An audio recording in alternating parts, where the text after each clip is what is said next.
નમસ્કાર. રાજકોટમાં પૌત્ર દ્વારા જ દાદાની હત્યા કરવામાં આવી હોવાનો ચોંકાવનારો મામલો સામે આવ્યો.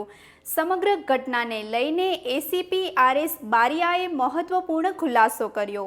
પોલીસ તપાસ દરમિયાન પૌત્ર મોહિત મિયાત્રાએ પોતાના દાદા અરજણની હત્યા કરી હોવાની કબૂલાત કરી. પ્રાથમિક તપાસ મુજબ અરજણ પાસે આશરે 7 વીઘા જેટલી જમીન હતી. મોહિતે દાદા પાસે પૈસાની માંગણી કરી જમીન પર ધિરાણ લીધું હતું. જોકે ધિરાણની રકમ પરત ચૂકવી ન શકતા બંને વચ્ચે વારંવાર તકરાર થતી હતી. આ જ મામલે ઉગ્ર બોલાચાલી બાદ મોહિતે પોતાના જ દાદાની હત્યા કરી હોવાનું પોલીસ તપાસમાં સામે આવ્યું.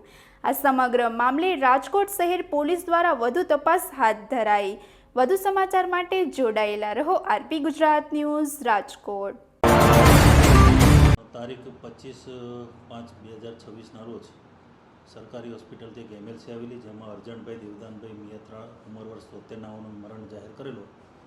જે બાબતે પોલીસે આ મૃત્યુમાં કંઈ શંકા હોય એની શંકા ઉપજાવી પરિવારજનોની પૂછપરછ કરતા અંતે ઘણી પૂછપરછ બાદ તેમના જ પુત્ર મોહિત રમેશભાઈ મિયાત્રાણોએ હત્યા કરેલાની કબૂલાત કરેલી.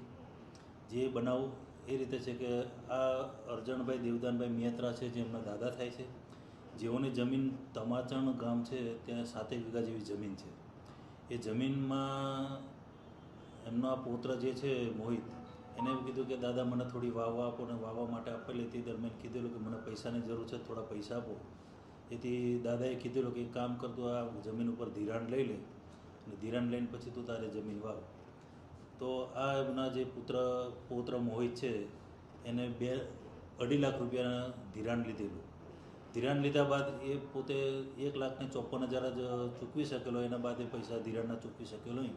જે ચૂકવણું બાદ એના દાદા છે અરજણભાઈ એ ધિરાણ ચૂકવણી કરેલી. ત્યાર બાબતના આ બાબતની એમને ખટરાક ચાલતો હતો.